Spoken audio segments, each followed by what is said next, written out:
जय गुरुदेव। गुरु ब्रह्मा गुरु विष्णु गुरुदेवो महेश्वरा। गुरु साक्षात पर ब्रह्म तस्मै श्री गुरुवे नमः। सर्वप्रथम मैं अपने गुरु जी के चरण स्पर्श करके आरंभ करती हूँ। आज वास्तुशास्त्र के इस वीडियो में हम यह देखने वाले हैं कि मर्म किसे कहा जाता है। हम यह भी इस वीडियो में देखने वाले हैं कि मर्म किस प्रकार से किसी भी जगह के, चाहे वह घर हो, दुकान हो, फैक्ट्री हो, ऑफिस हो, जब किसी भी जगह का हम पद विन्यास करते हैं तो उसमें पद विन्यास करके मर्म किस प्रकार से निकाले जाते हैं, हम इस वीडियो में यह भी देखने वाले हैं। इसके अतिरिक्त मर्म स्थान पर क्या नहीं होना चाहिए वह हम देखेंगे। जब मर्म स्थान पर यदि कोई दोष होता है तो उसके क्या परिणाम, उसके क्या नेगेटिव रिजल्ट हमको उस जगह पर दिखाई देते हैं, हम यह भी अध्ययन करेंगे। इसके अतिरिक्त जब कोई दोष होता है मर्म स्थान पर और आप वो मर्म स्थान से नहीं हटा सकते हैं तो उसको दूर करने के, उस दोष को दूर करने के लिए क्या उपाय हो सकते हैं, हम इस वीडियो में वह भी देखेंगे। तो आइए देखते हैं मर्म। कुछ नाजुक बिंदु अर्थात सेंसिटिव पॉइंट्स इस प्रकार से होते हैं जिस पर कि यदि चोट दी जाए या आघात पहुँचे तो शरीर में पीड़ा होती है। उसी प्रकार से वास्तु पुरुष के शरीर पर भी कुछ जो नाजुक बिंदु होते हैं, कुछ सेंसिटिव पॉइंट्स जो होते हैं, उन्हें मर्म कहा जाता है।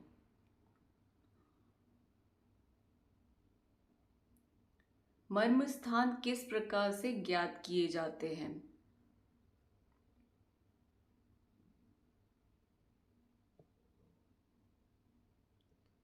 जब हम पदविन्यास करते हैं, यहाँ पे एकाशीति पदविन्यास बताया गया है, अर्थात 9x9 गुणित 81 पद वास्तु जो होता है उसे एकाशीति पदविन्यास कहते हैं, वह बताया गया है।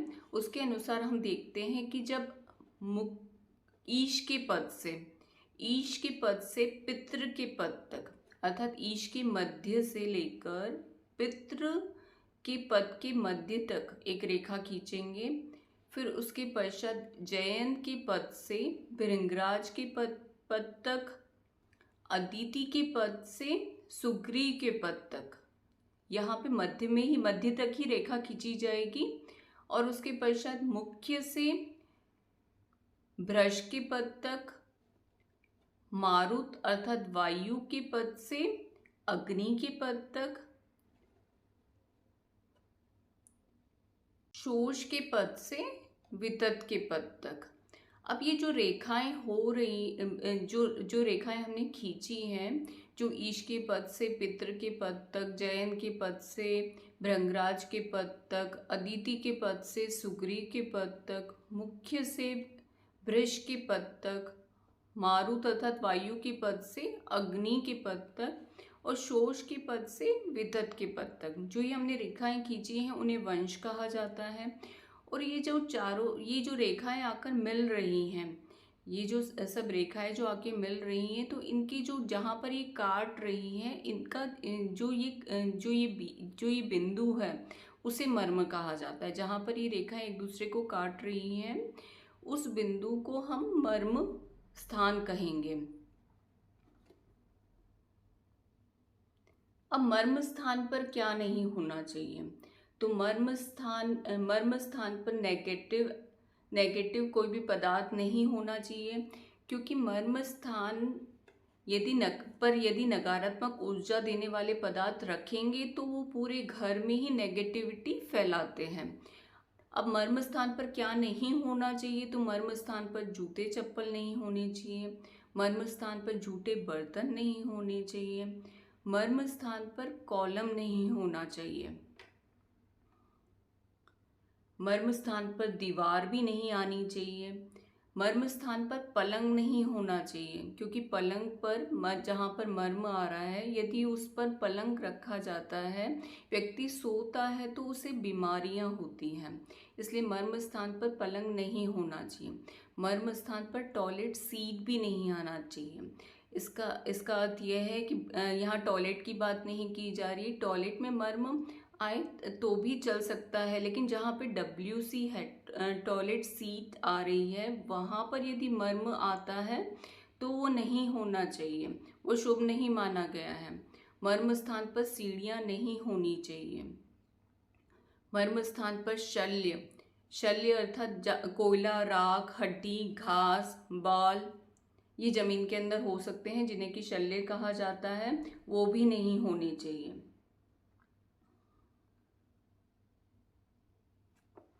जैसे यहाँ पर बताया गया एक प्लान के थ्रू कि जब किसी पदविन्यास किसी के घर का पदविन्यास करके जब हम मर्म स्थान निकालते हैं, तो यदि मर्म स्थान पर ये सीढ़ी बताई गई है, मर्म स्थान पर सीढ़ियाँ आ रही हैं, तो ये शुभ नहीं है।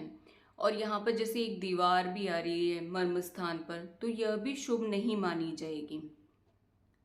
इसके लिए आप यह कर सकते हैं कि जब आप प्लान किसी घर का प्लान बना रहे हैं, प्लान कर रहे हैं, मतलब घर का कंस्ट्रक्शन चल रहा है, तो उस पे जब यदि मर्म स्थान आपने देखे हैं पद विन्यास करके, तब आपको वहाँ से दीवार यदि आ रही है या फिर वहाँ पर टॉयलेट सीट आ रही है या वहाँ सीढ़ियाँ आ रही हैं, तो वो सब आपको हटा देनी चाहिए, जिससे कि ये रिजल्ट, नेगेटिव रिजल्ट नहीं मिलेंगे मर्म स्थान के आपको, और वो दोष पहले ही दूर हो जाएगा। अब मर्म स्थान पर यदि ये सब चीज़ें आती हैं, जैसे झूठे बर्तन रखे, जूते चप्पल रखे, पलंग आ गया, कॉलम आ गया, दीवार आ गई, सीढ़ी आ गई, या WC आ जाती है अर्थात टॉयलेट सीट आ गई, तो उसके क्या रिजल्ट दिखाई देते हैं हमको उस घर में, उस जगह पर हम वो देखते हैं। जब रिजल्ट मिलते हैं तो सबसे पहले व्यक्ति को वहाँ पर बुरे स्वप्न आते हैं, फिर धन की हानि होती है, फिर बीमारियां देखने को मिलती हैं, और लास्ट में मृत्यु भी हो सकती है।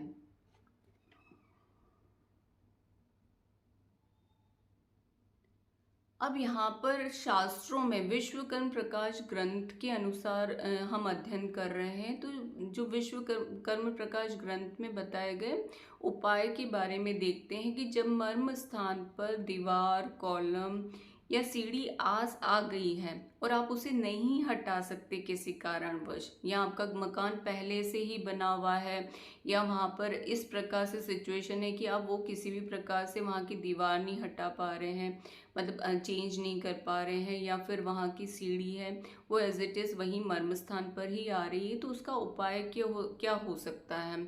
तो वहाँ पे वास्तु पूजन करना चाहिए हमें।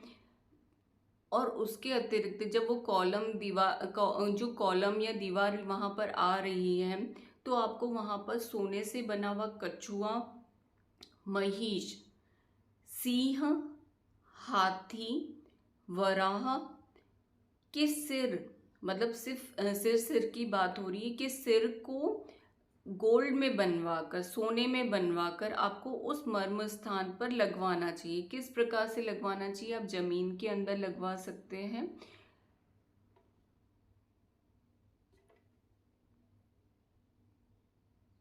ये इस प्रकार से पिक्चर दी गई है कि आप सोने में बनवाकर, इसमें महिष की पिक्चर नहीं है, इसमें आप सोने में बनवाकर सबके फेसेस, मतलब सबके सिर, और आप जमीन के अंदर रख सकते हैं विधि विधान से पूजा करके शुभ दिन। यदि आप ये नहीं कर सकते, आप ये उपाय नहीं कर सकते, तो आपको मर्म स्थान पर जहाँ पे दीवार आ रही है, कॉलम आ रहा है, तो आपको उस मर्म स्थान पर 1 ग्राम या 1 ग्राम से अधिक सोना जमीन के अंदर आपको विधि विधान से पूजा करके लगवाना चाहिए। यदि आप मंजूषा रख सकते हैं, मंजूषा एक तरह की पेटी रहती है जिसमें कि रत्न रहते हैं, सोना रहता है, और सर्वौषधि रहती है, उस मंजूषा को भी आप जमीन के अंदर लगवा सकते हैं, या फिर 1 ग्राम सोना या उससे अधिक भी आप मर्म स्थान जहाँ पर आ रहे हैं, और जहाँ पर मर्म स्थान पर दीवार, कॉलम या ऐसी कोई चीज़ आ रही है जो नहीं होना चाहिए, वहाँ पर आप लगवा सकते हैं, तो उससे वास्तु दोष खत्म होगा और पॉजिटिव रिजल्ट्स मिलेंगे।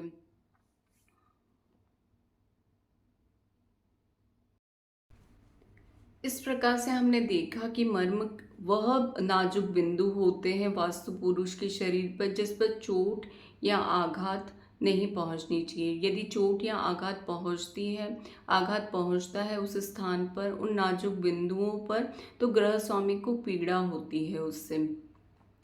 इन मर्म स्थान को किस प्रकार से देखा जाता है वास्तु पद विन्यास पर, हमने इस वीडियो में वह भी देखा। इसके अतिरिक्त हमने यह देखा इस वीडियो के अंदर कि मर्म स्थान पर क्या नहीं होना चाहिए। तो मर्म स्थान पर जूठे बर्तन, जूते, चप्पल, कोई भी नेगेटिव पदार्थ मर्म स्थान पर नहीं होना चाहिए। उसके अतिरिक्त आपको दीवार, कॉलम, पलंग, टॉयलेट सीट जो होती है वह और पलंग, टॉयलेट सीट, सीढ़ी भी मर्म स्थान पर नहीं आना चाहिए। मर्म स्थान पर जब यह सब चीज़ें आती हैं तो उसके दोष हमको देखने को मिलते हैं कि व्यक्ति को बुरे स्वप्न आते हैं, व्यक्ति को बुरे स्वप्न आते हैं और उसके पश्चात उसके यहाँ धन हानि होती है। किसी भी प्रकार का धन की हानि आपको देखने को मिलेगी, नुकसान होगा। और उसके पश्चात व्यक्ति को बीमारियां होती हैं और उसके पश्चात मृत्यु भी हो सकती है मर्म स्थान पर दोष होने पर। हमने उपाय के रूप में भी देखा कि उपाय के रूप में आप वहाँ पर पंचशीश लगवा सकते हैं।